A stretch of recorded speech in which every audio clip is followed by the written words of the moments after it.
The fact that Jeremy Clarkson says he's already apologised to Meghan Markle presumably means that he already recognises that he overstepped a line.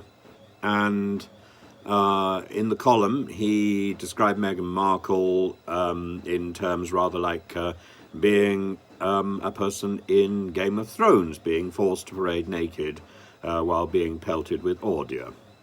Everyone who's my age thinks the same way. That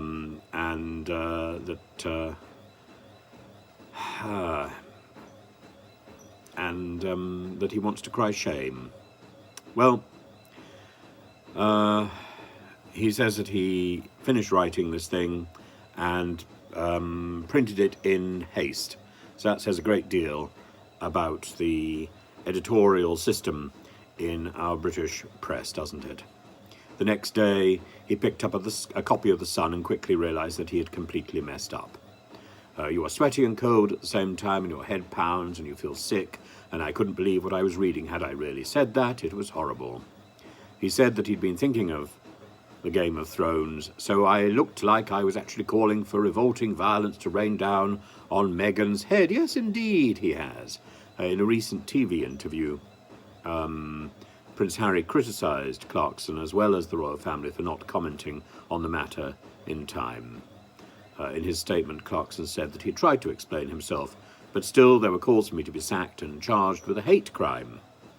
There are a number of people who could be charged with a hate crime, aren't there? Suella Braverman. More than 60 MPs demanded action to be taken. ITV, who made Who Wants to Be a Millionaire, and Amazon, who made The Farm Show and The Grand Tour, were incandescent. It was then that he wrote to everyone who works with me saying how sorry I was, as well as emailing the Duke and Duchess. Emails are cheap, aren't they? On Christmas morning, I emailed Harry and Meghan in California to apologise to them too. Nice that you have their emails. I said I was baffled by what they had been saying on TV, but that the language I'd used in my column was disgraceful and that I was profoundly sorry. He also recognised that his daughter was shocked and criticised what he had said.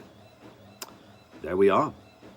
Variety says that Amazon Prime is likely to be parting ways with Clarkson after 2024, and that's when the shows which are currently in the pipeline have ended. Amazon hasn't said anything.